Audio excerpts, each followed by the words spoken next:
الحمد لله رب العالمين وبه نستعين والصلاة والسلام على أشرف الأنبياء والمرسلين وعلى آله وأزواجه وذرياته وصحبه أجمعين أما بعد أعوذ بالله من الشيطان الرجيم بسم الله الرحمن الرحيم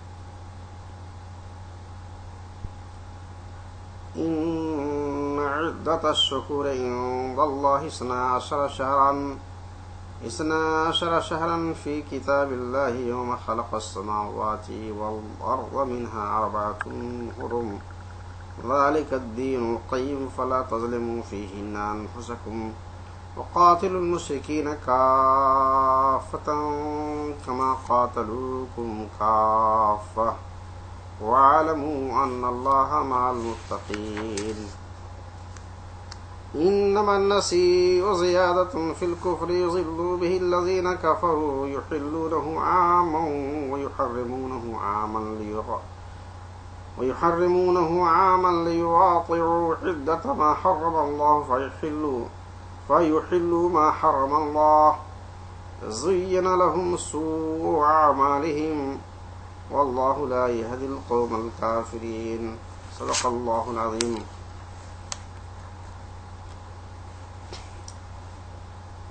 اس سورہ توبہ کی 2 آیتوں کی تلاوت کی، آیت نمبر 36 اور 37.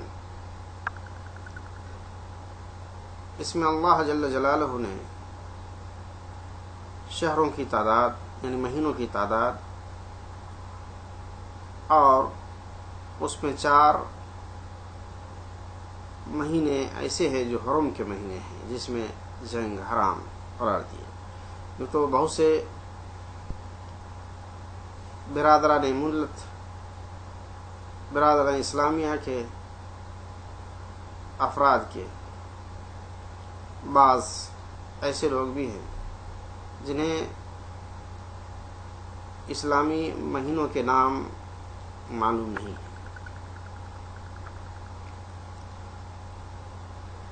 اور وہ کسی نہ کسی مقام پر مسلم سوسائٹی کی لیڈرشپ میں لگے ہوئے ہیں، اور اکثر کافرانہ نظام مسلم معاشرے میں ڈال چکے ہیں، اور کافرانہ نظام مسلم معاشرے میں اتنا مضبوط مستحکم ہو چکا ہے کہ بعض اسلامی شعار مردہ ہو چکے ہیں اور اسلامی پہچان مٹتی گئی ہے. تو اسلامی پہچان کا مٹ جانا یا اس کی حمایت کرنے والا نہ رہنا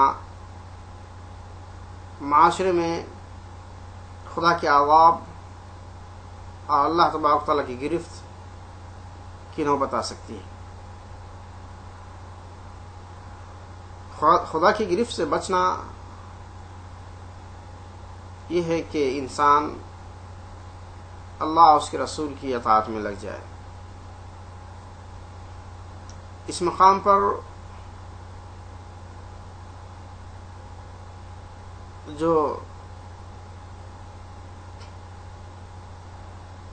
12 مہینوں کا ذکر آیا ہے وہ ہے اس کا آغاز محرم سے ہوتا ہے، دوسرا مہینہ صفر، تیسرا ربیع الاول، چوتھا ربیع الثانی، 5واں جمادی الاولی، 6واں جمادی الثانی، 7واں رجب، 8واں شعبان، 9واں رمضان، 10واں شوال، 11واں ذوالقعدہ اور 12واں ذی الحجہ. یہ 12 مہینے ہیں. 12 مہینے میں اللہ تبارک تعالیٰ نے 4 مہینے کو حرام قرار دیے. اس آیتوں کے نزول کا جو مقصد ہو سکتا ہے یہ ہے کہ جب رسول اللہ صلی اللہ علیہ وسلم نے دیکھا کہ مشرکین بھی 4 مہینوں کی حرمت کا اقرار کرتے ہیں، مگر ان کی عادت سیئہ یہ تھی کہ مہینے کی گنتی اور مہینے کو آگے پیچھے وہ کر دیتے تھے تاکہ اس حرمت کو اپنے مقصد کے لحاظ سے استعمال کریں. جیسے آج کل سیاسی لوگ کا طرز عمل ہوتا ہے کہ کسی کو کس ڈھنگ سے مارنا ہے، چاہے اس کے لیے قانون کو بدلنا پڑے، چاہے اس کے لیے اسلام کو چھوڑنا پڑے، چاہے اس کے لیے اللہ کو چھوڑنا پڑے، چاہے اس کے لیے رسول کو چھوڑنا پڑے، مگر اپنے مقاصد جو سیاسی اور دنیاوی مقاصد ہے وہ ضرور حاصل کرنے کی کوشش کرتے ہیں. وہی رنگ اس وقت کی ہے جس میں اس میں بتایا گیا ہے. وہاں کے سیاسی لوگ عرب کے خاص کر اہل مکہ اور اس کے اطراف کے جو مقامی لوگ تھے، سیاسی لوگ تھے، یہ سیاسی لوگ یہ چاہتے تھے کہ ان کی سیاسی قوت سے ان مہینوں کی ترتیبات کو چینج کر دیں کہ اس کی حرمت اس مہینے کے بجائے میں دوسرے مہینے لے لوں گا. اعتراف ہے لیکن اس کی تعمیل غلط طریقے سے کرتے تھے. تو یہ عمل بلکہ درست نہیں ہے. کہا اللہ نے جس دن زمین و آسمان کو پیدا کیا اسی دن اللہ نے اپنی کتاب میں یہ لکھ دیا کہ 12 مہینے ہوں گے، اس میں سے 4 مہینے حرم ہیں اور یہی دین قیم ہے. لہذا تم اپنے نفس پر ظلم مت کرو، اس لیے کہ یہ تبدیلی اور چینجنگ اور انلیگل ہیر پھیر جو ہے، غیر قانونی یا غیر شرعی یا غیر مشروع جو تبدیلیاں ہیں مہینوں کی، یہ دین قیم کے مخالفت میں ہیں. وہاں دین قیم کے مخالفت ہرگز مت کرو. اور یاد رکھو اس مہینوں کے پاسداری کیے بغیر تم سے لڑتے ہیں، گویا مہینہ یا حرم میں تم سے لڑنے کی کوشش کرتے ہیں، جبکہ وہ چینج کر کے دوسرے مہینہ بنا دیتے ہیں. مگر کسی کے چینج کرنے سے، کسی کی تبدیل کرنے سے حرمت ختم نہیں ہو سکتی. کوئی آدمی پوری دنیا متحد ہو جائے، پوری دنیا متحد ہو جائے، جیسے ویسٹ متحد ہو چکا ہے کہ زنا حلال ہے ان کے نزدیک، متحد ہو گیا ہے، لیکن قانون متحد نہیں ہو سکتا کہ پوری دنیا متحد ہو جائے کسی حرام کو حلال کرنے کے لیے، مگر کوئی قانون شرع اس کو قبول نہیں کر سکتا، کیونکہ قانون بنانے والا اللہ جل جلالہ، اس کو انسان توڑ نہیں سکتا جب تک اللہ کی ذات خود اس کو نہ توڑ دے. مگر خدا کی قانون لا تبدیل له، اس میں کوئی تبدیل نہیں اور اس میں کوئی چینجنگ نہیں ہو سکتی. لہذا جو مشرکین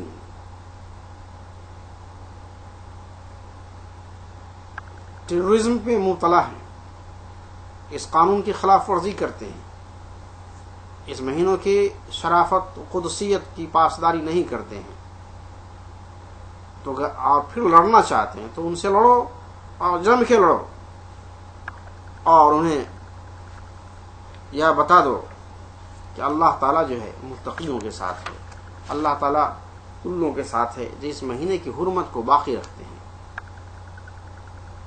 اور تم لوگ اس مہینوں کے ہیر پھیر کر کے کفر میں مزید زیادتی کرتے ہو. لہذا کبھی وہ لوگ یہ کرتے تھے کہ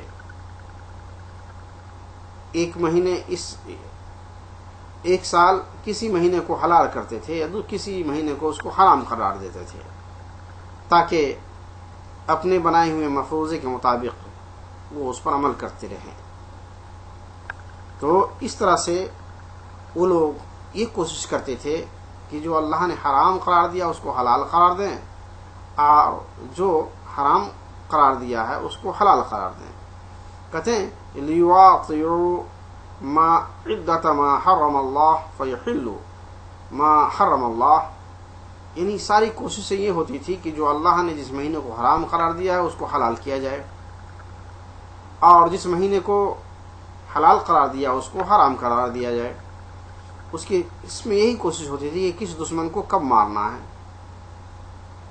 کس قوم کو، کس دشمن کو کب نقصان پہنچانا ہے، یہ مقصد ان کا ہوا کرتا تھا۔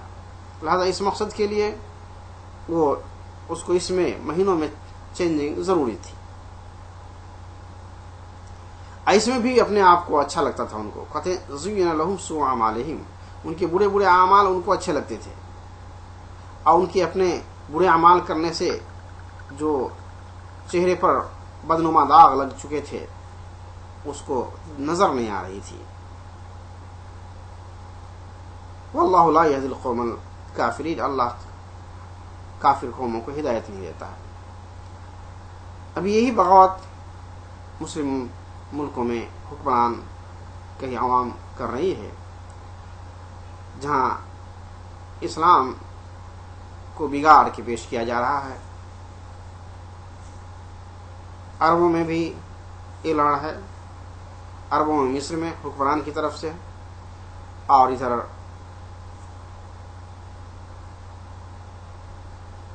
بنگلہ دیش میں شیخ حسینہ نے کفر اور حلال حرام کی تمیز کو چھوڑ دیا۔ لہذا ان ملکوں میں اور پتہ نہیں کتنے ملکوں میں جاری ہے۔ یہاں بتانا ہے کہ جو لوگ مسلمان، وہی لوگ اکثر نیو ایئر مناتے ہیں جن کو اسلامی تاریخ اور اس کی ثقافت کا علم معلوم نہیں ہے۔ اسلام میں عموماً نیو ایئر منانا جائز نہیں ہے، ممنوع ہے، لیکن وہ مسلمان جو کافروں کے نیو ایئر مناتے ہیں تو ان کو یہ بھی منانا چاہیے، اور اس کے منانے کا طریقہ اسلام میں کیا ہو سکتا ہے۔ قرآن نے کہا یا ایھا الذین آمنوا، کہ اے او ایمان والو، لا تقدموا بین یدی اللہ ورسولہ، اللہ اس کے رسول کے بتائے ہوئے طریقے سے تجاوز مت کرو۔ تو دیکھا اللہ اس کے رسول کے بنائے ہوئے طریقے سے تجاوز نہ کرنا ہی ہماری جو ہے ہمارا عید ہے، ہماری عید ہے۔ رسول اللہ صلی اللہ علیہ وسلم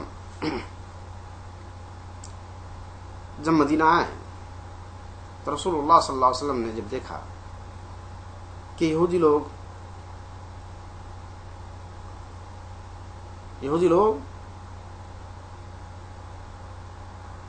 روزے رکھتے ہیں، پوچھا گیا تو انہوں نے کہا کہ یہ ہمارے لیے بہترین دن ہے، اس میں اللہ نے موسیٰ علیہ السلام کو دشمنوں سے نجات دیا، اس لیے ہم روزہ رکھتے ہیں۔ تو رسول اللہ صلی اللہ علیہ وسلم فرمایا انا احق بموسیٰ منکم فصامہ وامر بصیامہ۔ رسول اللہ صلی اللہ علیہ وسلم خود نے فرمایا کہ میں اس روزہ رکھنے موسیٰ علیہ السلام کے زیادہ حقدار ہیں، خود روزہ رکھا اور دوسروں کو روزہ رکھنے کا حکم دیا۔ یہ بخاری میں لکھا ہوا ہے۔ اسی طرح یہ بھی لکھا ہے کہ یوم عاشورہ کے روز رسول اللہ صلی اللہ علیہ وسلم جو 10ویں محرم ہے، رسول اللہ صلی اللہ علیہ وسلم کے وقت میں جب رسول اللہ صلی اللہ علیہ وسلم یہاں مدینہ آئے تو دیکھا کہ یہودی لوگ یوم عاشورہ کو عید کی طرح مناتے ہیں، تو رسول اللہ صلی اللہ علیہ وسلم فرمایا صوموا انتم، کہ تم صرف روزہ رکھو، اور یہودی لوگ اگر عید مناتے ہیں منانے دو۔ تو دیکھا آپ نے یہاں یہودیوں کو عید مناتے دیکھا تو رسول اللہ صلی اللہ علیہ وسلم نے کہا کہ ان کو عید منانے دو، انہوں نے مسلمانوں کو حکم دیا کہ صرف اور صرف روزہ رکھو، اور تاکید کے ساتھ۔ یہ بخاری شریف کی آیت ہے، بخاری شریف کی حدیث ہے، لکھا ہوا ہے عن ابی موسیٰ رضی اللہ عنہ قال کان یوم عاشورہ تعدہ الیہود عیدا، یوم عاشورہ کو یہود لوگ عید شمار کرتے تھے۔ قال نبی صلی اللہ علیہ وسلم فصوموہ انتم، تو تم اس میں روزہ رکھو۔ دیکھا ایک طرف ایک قوم ایک ہی معاشرے میں ایک ہی شہر میں عید منا رہی ہے، اور رسول اللہ صلی اللہ علیہ وسلم نے مسلمانوں کو حکم دیا کہ تم صرف روزہ رکھو. بخاری نے تو نقل نہیں کی مگر دوسری روایت میں ہے کہ رسول اللہ صلی اللہ علیہ وسلم نے فرمایا کہ خالف الیہود،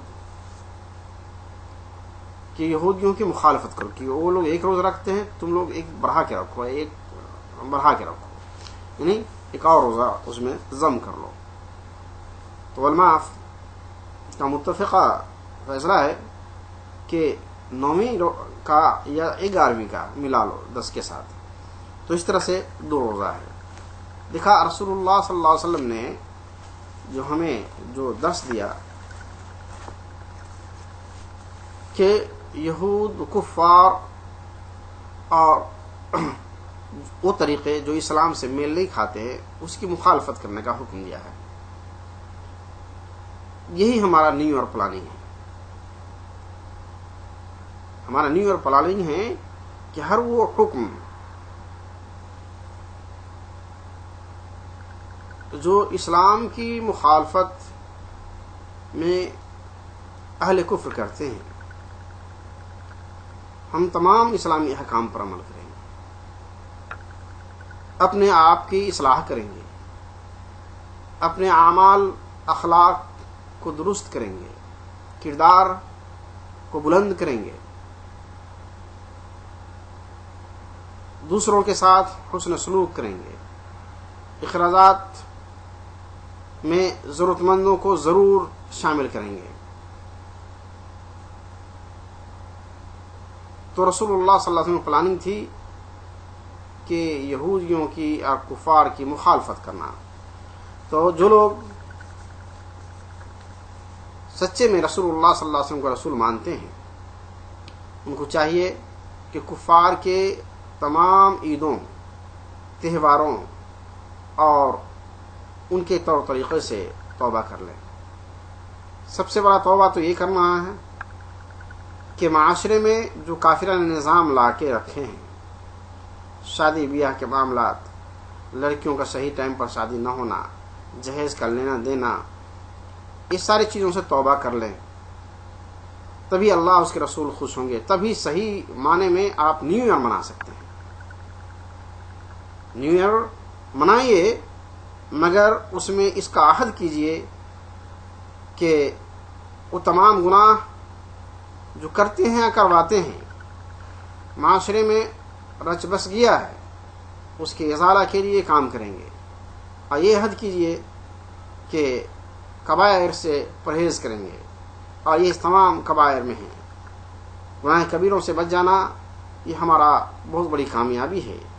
کہتے ہیں ان تجتنب الکبائر، اگر تم کبائر سے بچ گئے تو تمہارے لیے ہم سیئات کے بدلے حسنات کو کفارہ بنا دیں گے. تو کبائر سے بچنے کے بعد انسان کے راستے جنت کے کھل جاتے ہیں. تو نیو ایئر منانے والوں کے لیے پیغام یہ ہے کہ جس طرح رسول اللہ صلی اللہ علیہ وسلم نے کہا کہ خالفوا الیہود، یہود کی مخالفت کرو، تم آج رسول اللہ صلی اللہ علیہ وسلم کی سنت پر چل کر تمام عادات و اطوار جو کافروں کے ہیں وہ اپنے مسلم معاشرے سے باہر نکالو، مسلمانوں کے گھروں سے باہر نکالو، اور تب دیکھو نیو ایئر یہی سچا نیو ایئر منانے کا ہے. اور یہی اسلام ہم سے طلب کرتا ہے. میں چاہتا ہوں ان باتوں پر مختصر سے کلمات کے ساتھ آپ اپنی پلاننگ کیجئے کہ اصلاح کے پلاننگ کیجئے، تعلیم جتنی ہے اس میں اضافہ کی پلاننگ کیجئے، خود اور بچوں کو اسلام سے جوڑنے کی کوشش کیجئے، اپنی فیملیوں کو کافرانہ فیملی کے ماحول سے اسلامی فیملی میں بنائیے. اس کے لیے قرآن شریف کی تلاوت گھروں میں ضروری ہے، اور گانے بجانے کو گھروں سے نکالنا ہوگا. اگر سکسیس ہیں تو گویا آپ نے اسلامی تعلیم کو اپنایا ہے، رسول اللہ صلی اللہ علیہ وسلم کے بتائے ہوئے طریقے پر چلا ہے، اور جو نیو اور رسول اللہ صلی اللہ علیہ وسلم روزے رکھ کے کیا ہے آپ بھی کیجئے. یہ ساری بات کے ساتھ ہم مختصر اپنی باتوں کو ختم کرتے ہیں. وآخر دعوانا الحمدللہ رب العالمین.